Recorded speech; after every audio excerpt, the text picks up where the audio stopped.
If you guys made it to my live stream last night, you saw that Toyota really shocked a lot of us. We knew that they were going to debut the CHR, but we didn't expect them also to drop news on the BZ4X updates, which we'll cover in this video as well. We'll have to cover the RZ in a separate video. I like doing that for Lexus, so stay tuned. I'll get that video up here on the channel, and I'll give you my thoughts on the Lexus RZ as well, even though it's definitely cut from the same cloth as these other ETNGA electric vehicles from Toyota. And stay to the end because Toyota Europe said, hey, there's going to be 3 more EVs revealed by the end of 2026. I'm very confident I know what those vehicles are.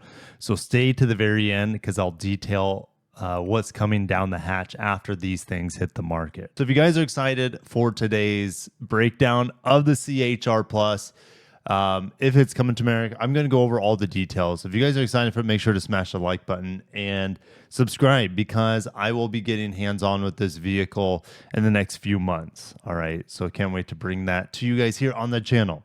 All right, first things first, we need to talk about the design. This thing is a looker. We had an idea of what to expect based off of the BZ compact SUV concept that Toyota debuted about 3 years ago at this point. 2.5 years ago. This looks a lot better than the concept did. The front end, I know some of you are thinking it's getting overplayed, the hammerhead design. This is one of the best hammerhead designs I've seen Toyota accomplish. And if you guys are excited for the RAV4, the RAV4 will look similar to this. The headlights won't be as sleek. They'll be a little bit more macho on the RAV4, a little bit more blocky. But the front bumper area is similar in design, except you're going to have a little bit more grille. Obviously, they're hybrids, the RAV4. So CHR Plus is kind of a coupe-like crossover. And like the original CHR, which, by the way, the second-gen CHR is on sale in Europe. It's really only a European car. It's made in Turkey.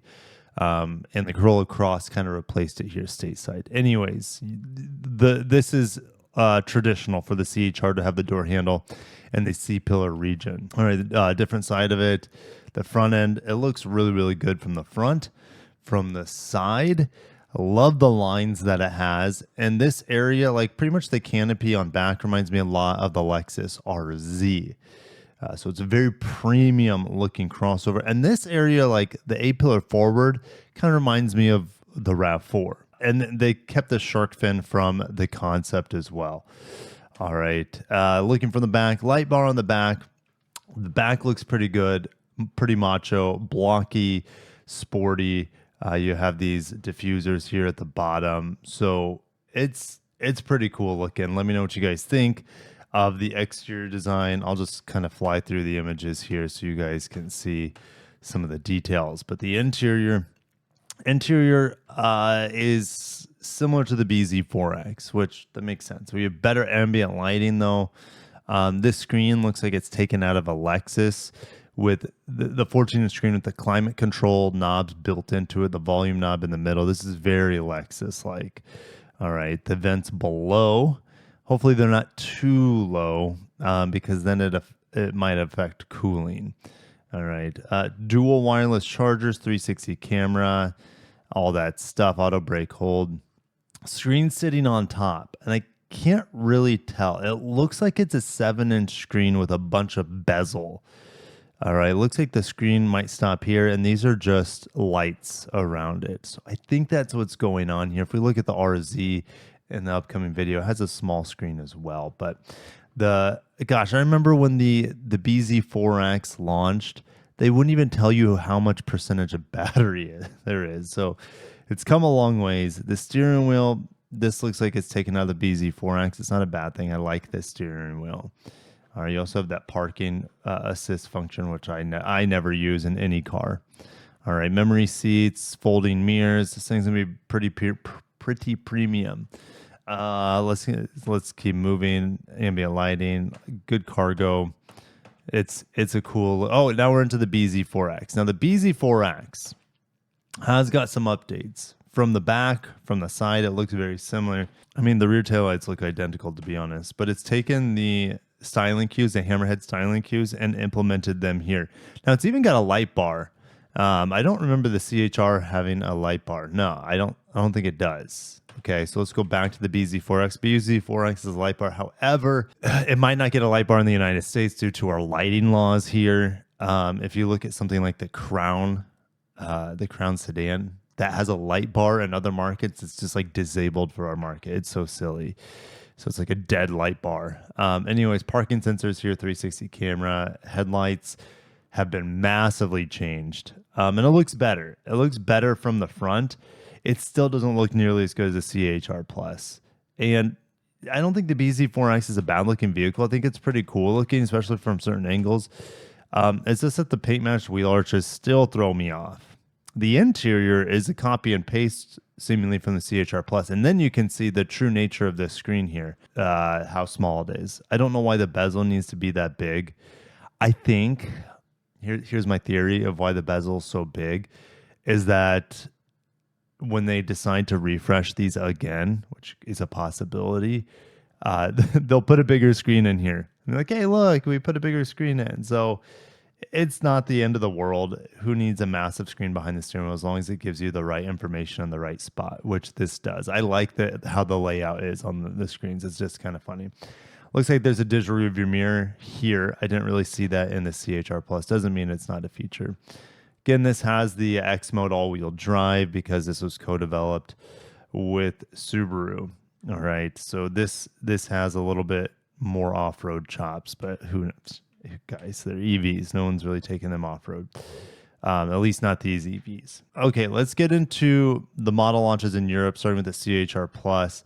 Now, I'm just going to start with the naming. This is a clear indication that Toyota is scrapping naming that looks like, I don't know, a typewriter malfunction. The CHR is a name that is pretty familiar around the world for Toyota, and they're sticking with that. Now, it has nothing to share with the actual hybrid CHR that is produced in Turkey. This will be made in Japan. All right. The BZ4X is the first and the last of its kind with its obnoxious naming. Toyota threw out about 4 decades of name recognition by not calling the BZ4X the RAV4 EV. It would sell better. It would be less mocked, that's for sure. So Toyota knows like all the upcoming models are going to have familiar names. Okay, so Camry EV, Highlander EV, etc. All right, RAV4 EV. I think the RAV4 EV will come and replace the BZ4X EV one day. Okay, maybe in 2-3 years. That's my theory.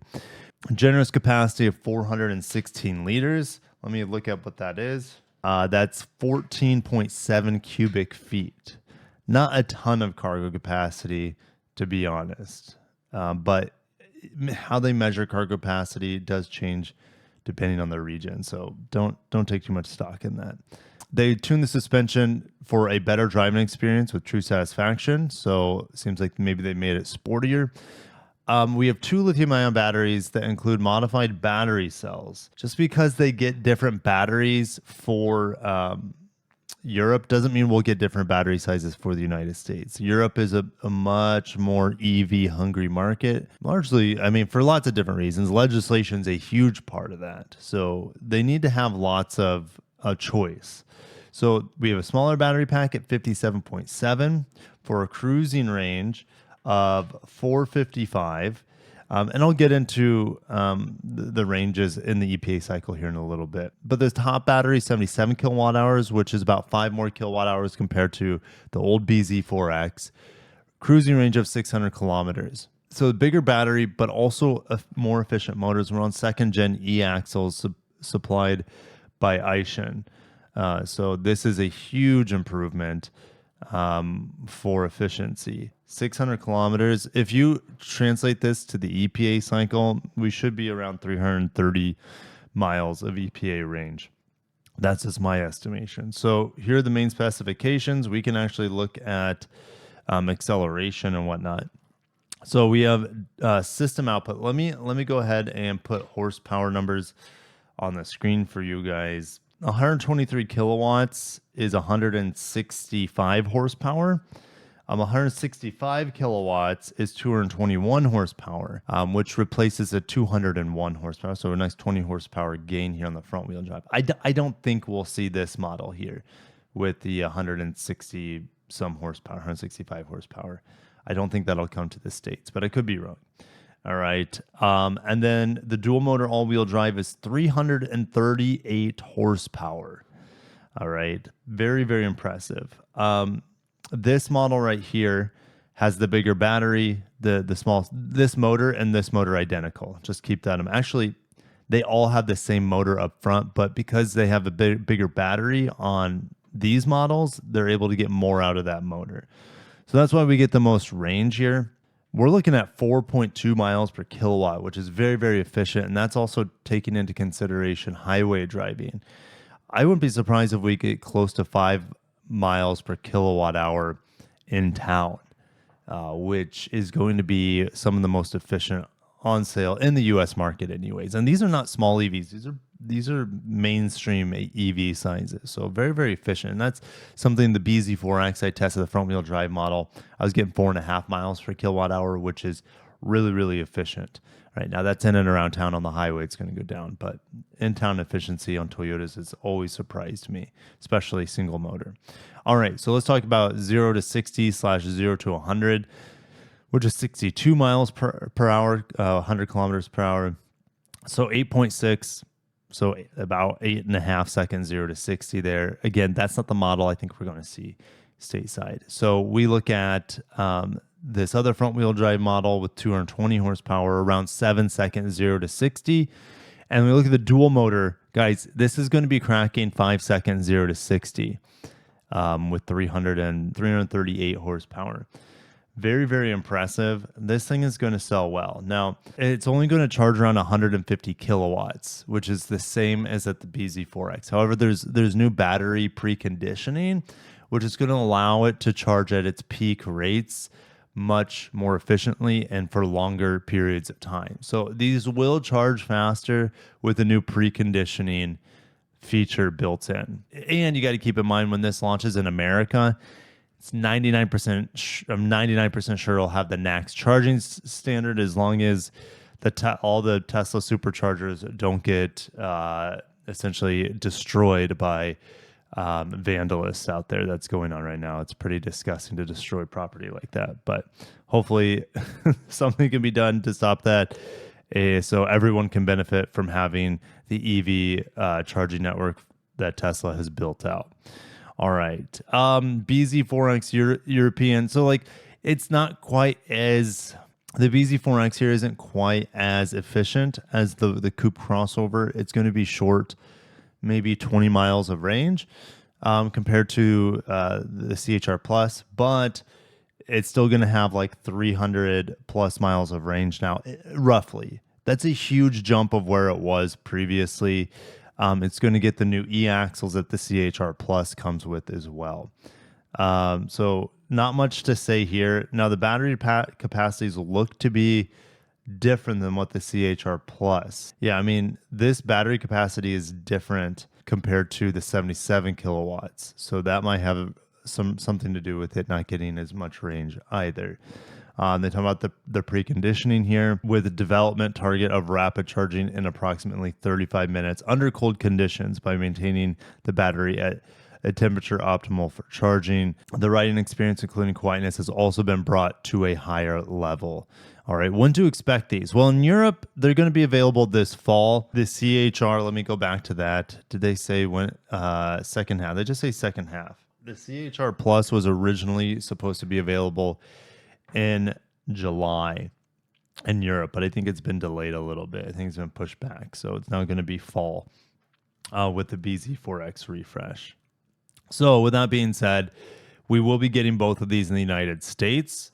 The CHR Plus might get favoritism for certain markets like the CARB states, but the BZ4X will probably come out this fall in the US. the refreshed BZ4X, while the CHR Plus is going to make it into early next year, is my estimations. For the upcoming 3 vehicles that will be announced, here's what I'm going to get into right now. It's one of them is this. This is a Land Cruiser SE. Could be coming, or they might call it the Land Cruiser Sport, to be honest. When David and I were at the Japan Mobility Show, this was one of the reveals there. It could come as early as next spring, but how things get delayed with Toyota is probably like next fall 2026 would be my guess. This is definitely like a Range Rover sort of vehicle, fully electric.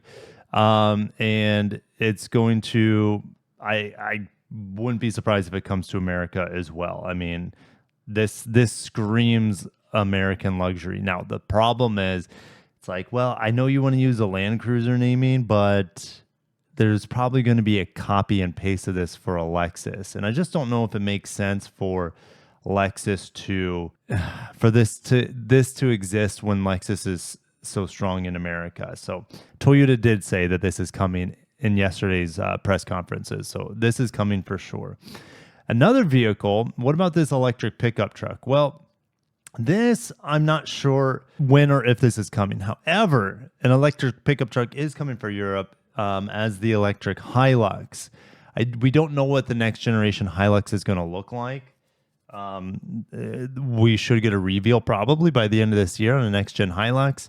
But this truck here, this is the truck that got a lot of people excited about. Maybe a hybrid stout coming. But yes, an electric Hilux is also coming to Europe. That's the second of the 3 cars. But it might actually, let's see here. It might actually come before the Land Cruiser Sport, the electric Hilux. So stay tuned. And then a model I'm going to have to go into the archives for, because we have not seen this from Toyota in a long time, like 4 or 5 years or something. All right. So the next one I'm hearing is a wagon version of the BZ4X. Yeah. You heard that right. A wagon version of the BZ4X. I don't know exactly what it'll look like, but assume that it's lower to the ground and more aerodynamic. So these old photos and renders, this eventually became the BZ4X. Look how different it looks, right? This hasn't come to the market, but this is likely the Highlander EV. I don't know about this car, and then who knows about their minivans, EV minivans. But this is the EV wagon, BZ4X Touring, BZ4X Estate. I'm not sure what they're going to call it. Maybe they call it the BZ4X Signia here in the United States, because the Crown Signia is a wagon. Here's another image of it right here. Look how aggressive it is. This thing is very, very sporty. And I hope it retains a lot of the sportiness. It sure looks a lot like Lexus RZ, at least with the hammerhead design. It looks a lot like the Crown sedan. But this bottom portion is very, very aggressive and flashy. So we do have a wagon BZ4X that's slated to come. So those are the 3. The Land Cruiser Sport, Hilux EV, that'll not come to America. We might see a like a plug-in hybrid Tacoma. That's the closest thing we'll get anytime soon, is my guess. And then you have this guy, which I'm very, very, you guys know how much I love wagons. I love minivans. I love the niche sort of segments. And this thing looks incredible. Hopefully it looks this good. Oh, and by the way, you'd like the Land Cruiser SE, this BZ4X Touring, or whatever they decide to call it, is supposed to come to the United States as well. Again, plans can change. That's just what I've heard. I'll see you guys in the comments. I'm excited for these models. They look, well, the CHR Plus especially looks really, really cool. Good tech. They've improved a lot upon the first generation of ETNGA. It's still early here. I literally went to bed finishing the live stream, and I woke up and I'm getting back to work here, getting these videos out to you. So stay tuned for that Lexus RZ video, and I'll catch you guys in the next one. And I can't wait to see you guys talk about these cars in the comments. Would you take this over its competition? Would you take this over a Tesla? Would you take it over a General Motors EV like the Blazer EV, stuff like that? I would take it over Ioniq 5 which is my favorite EV.